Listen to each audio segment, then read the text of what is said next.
Where the devil should this Romeo be? Can he not home tonight? Not to his fathers, I spoke with his man. Why, that same pale, hard-hearted wench, that Rosalind, that torments him so he'll sure run mad. Tybalt, Kingsman told Capulet had sent a letter to his father's house. A challenge on my life. Romeo will answer it. Any man that can write me answer a letter. Nay, he will answer the letter's master as he dares, being dared.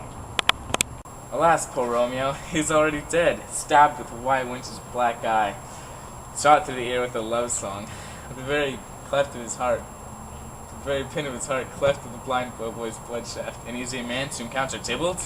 Why, what is Tybalt? More than Prince of Cats, I can tell you. He's a courageous captain of compliments. He fights as youth sing crick song, keeps time, distance versus minute time, with the first, with the 1, 2, and the 3rd in your bosom. He's a very butcher of a silk button, a duelist, a gentle man of the very first and second cause, the immortal Cosado, the punto verso, the high. The what? The pox of such antic, lisping, affecting fantasticos, these new tuners of accent. By Jesu, what a very good blade. By Jesu, what a very tall man. By Jesu, what a very good whore. Why, these lumental things, these grand sir, these fashion mongers, these pardon-a-me's, they cannot sit on the old bench because they cannot rest their form. Oh, their bones, their bones. Here comes Romeo! Here comes Romeo! Thou its rope, like a dried herring. Oh, flesh, flesh, how art thou fishified? Now he is he for the numbers that percharge flowed in.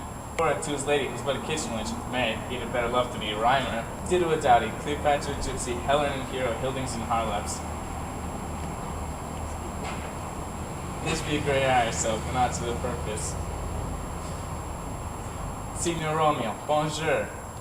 That's a French salutation to a French slop. He gave us a counterfeit fairly last night. Good morning to you both. What kind of credit did I give to you? The slip, sir, the slip. Can you not conceive? Pardon, good Mercutio, my business was great, and in the case as mine, a man may strain courtesy. That's as much as cases say for a man to bow in the hands. Meaning to curtsy? Thou hast most kindly hit it. A most courteous exposition. Nay, I am very pink of courtesy. Pink for flower? Right. Why then is my pump well flowered? Well then, now that this jest has continued, let us continue it for it's solely singular. Oh, single soul jest, solely singular for the singleness. Come between us, good Benvolio, my whips are fate. Switch and spurs, I'll try a match. Nay, if our whips run the wild goose chase, I'm done, for thus has more of the wild goose than one of thy woods, and then I'm sure I've my whole 5 was I been with you there for the goose. Thou was never with me for anything when thou was not there for the goose. I will bite thee by the ear for that jest. Nay, good goose, fight not. Thy wood is a very bitter sweet, and it is the most sharp sauce. And is it not then well served into a sweet goose? Oh, here's a wood of shrivel that stretches from an inch narrow to an ell broad. I stretched it out for that word broad, which added to the goose proves thee far and wide a broad goose. Why is not this better now than for groaning for love? Now art thou sociable, now art thou roomy, now art thou what thou art, by art as well as by nature. This is drivelly love is like a great natural that is slawing up and down to hide his bubble in a hole. Stop there, stop there. Thou desirest me to stop in my tail against the hair? Thou wouldst else have made thy tail large. Oh, thou art deceived. I would have made it short, for I was to come to my whole depth of my tail, and made indeed to occupy the argument no longer. This goes a gear. A sail, a sail. 2-2, shirt and smock. Peter, And on. my fan Peter. Did you come out, gentlemen? Got it good, fair gentlewoman. Is it good then? 'Tis no less, I tell you, for the body hand of the dial is now upon the freaking news. Out upon you, what a man are you? One gentleman that God has made for himself to lie. By my troth, it is well said. For himself to mark, quoth they? Gentlemen, can ever you tell me where I may find the young Romeo? I can tell you, but young Romeo will be older when you have found him than he was when you have saw him. And the young is that name, for both the worse. It is well said. Yes, the worst spell? Very well took, I faith, wisely, wisely. If you be he, sir, I desire some confidence with you. To indict him to some supper. A bod, so. What hast thou found? No hair, sir, was a hair, sir, in London pie.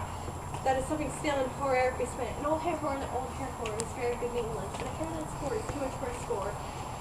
When it ere horribly spent. Romeo, will you come to your father's dinner thither? I will follow you. Farewell, ancient lady, farewell. Lady. Marry farewell. I pray you, sir, what saucy merchant was this that was so full of his ropery? A gentleman there, so let's hear himself talk, and will speak more in a minute than he'll stand 2 in a month. And speak anything against me, I'll take him down. And in word lustier than he is, in 20 such jacks. And if I cannot, I'll find as it shall. Scurvy knave, one of his flirt gills, and none of his skeins mates. And thou must stand by too, and suffer every nation to meet at his pleasure. I saw no man using you at his pleasure. If I had, my weapon should have quickly been out. I warrant you, I dare draw sin as another man. If I see good quarrel on my side. Now, Flormont, I am so vexed at every part of me quivers. Scurvy knave, pray, sir, a word. As I told you, my young lady bid me inquire you after, which bid me say I shall keep to myself. But first, let me tell you.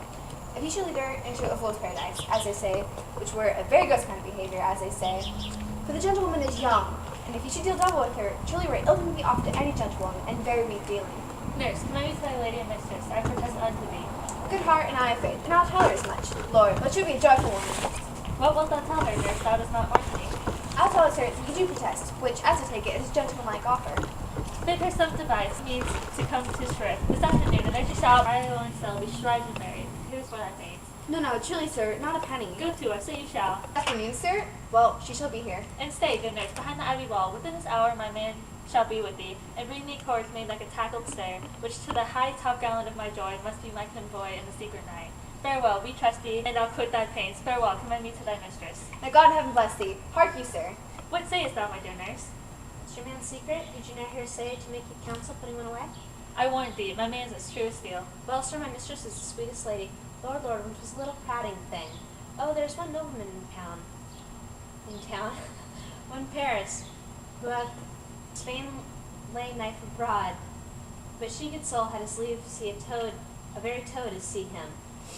I anger her sometimes and tell her that Paris is the proper man. When I do, I warrant you, she is as pale as any clout in the versal world. Doth not Rosemary and Romeo begin both with the letter? Aye, nurse, what of that? Both of them are. Ah, Mocker, that's the dog's name. Ours for that. No, I know it must begin with some other letter, and she has the prettiest centennius of it. It would do you good to hear it. Commend me to thy lady. 1,000 times. No. Peter, take my fan and go before in the face.